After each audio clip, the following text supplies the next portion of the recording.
Se Batman e Mulher Maravilha fossem seus pacientes, sentados um de cada lado do consultório. Que é isso? Rebelião.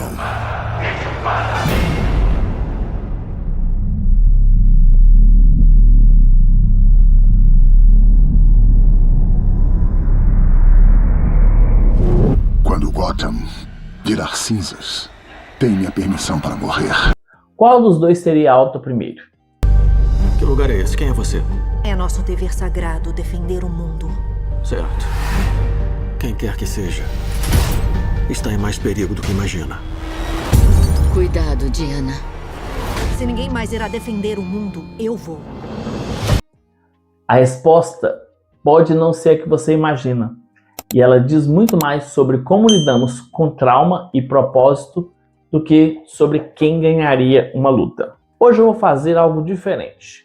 Uma análise SWOT. Forças, fraquezas, oportunidades e ameaças, só que aplicada à estrutura psíquica desses dois personagens. E não vou usar só uma abordagem. Vou olhar os dois por 3 lentes. A terapia cognitivo-comportamental, a psicanálise e a perspectiva existencial. No final, você vai entender por que um deles é sustentável a longo prazo e o outro é uma bomba relógio. Pela TCC, o que sustenta o comportamento de alguém são as crenças centrais, aquelas ideias profundas sobre si, sobre o mundo e sobre o futuro. Bruce Wayne carrega uma crença central de que o mundo é perigoso e imprevisível. E a única proteção possível é o controle total. You're gonna go to war. That son of a bitch brought the war to us. You know you can't win this. It's suicide. The greatest gladiator match in the history of the world. Son of Krypton versus Bat of Gotham. Toda vez que ele perde o controle, quando alguém morre, quando um plano falha, a crença se confirma e o ciclo se intensifica. Isso é o que chamamos de esquema de vulnerabilidade ao dano. E o comportamento compensatório dele é hipervigilância extrema. Nunca dormir, nunca confiar, sempre ter um plano B para todo mundo, inclusive para os próprios aliados. Diana Prince parte de um lugar cognitivo bem diferente. A crença central dela é: existe um propósito maior e eu fui formada para cumpri-lo. Sou Diana de Temícera, filha de Hipólita. Em nome de tudo que é bom, sua ira sobre este mundo acabou.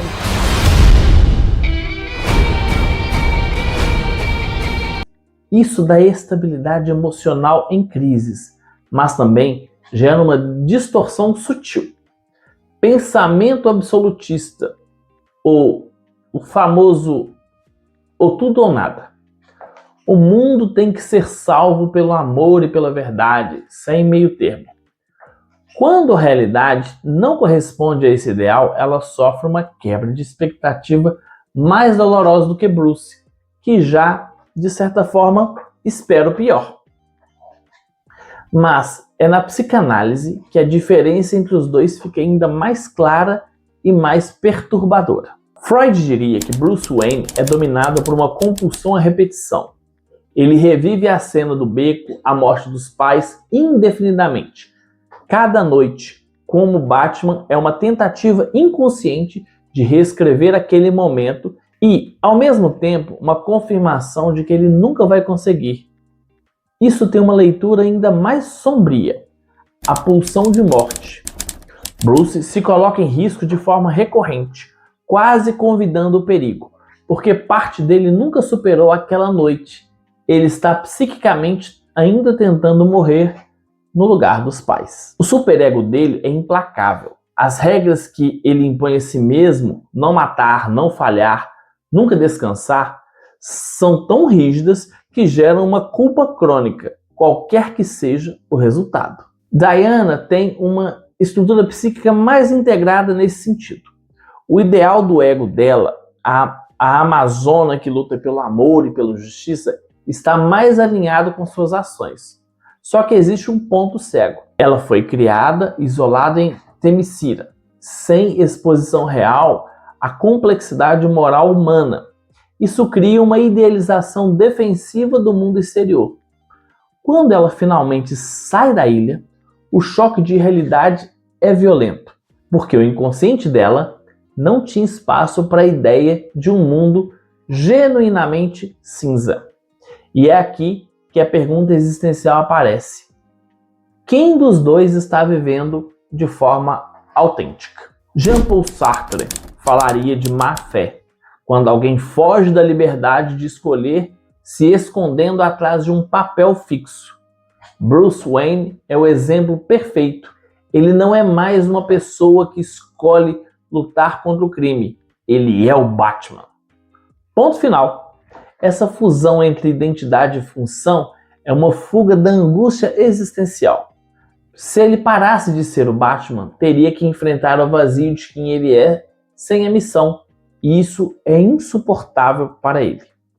Diana, por outro lado, vive algo mais próximo do que Viktor Frankl chamaria de vida orientada para o sentido.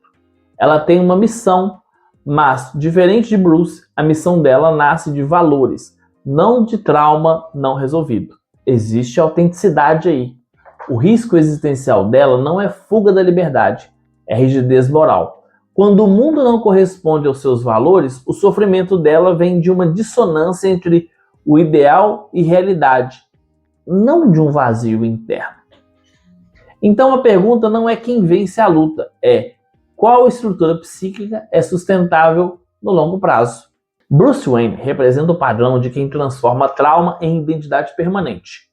Funcional na superfície, mas psiquicamente insustentável, porque nunca processa a dor, só a repete de forma controlada. Diana Prince representa alguém que converteu valores em propósito, mais estável, mas vulnerável ao desencanto quando a realidade não corresponde ao ideal. Clinicamente, Diana teria prognóstico melhor em terapia. Ela tem insight, valores definidos e capacidade de vínculo. Bruce exigiria um trabalho muito mais longo, provavelmente anos, porque o primeiro obstáculo seria fazer ele aceitar que precisa de ajuda. E isso, para alguém cuja identidade inteira é controle total, é a ameaça mais difícil de todas. Mas a pergunta que fica para você,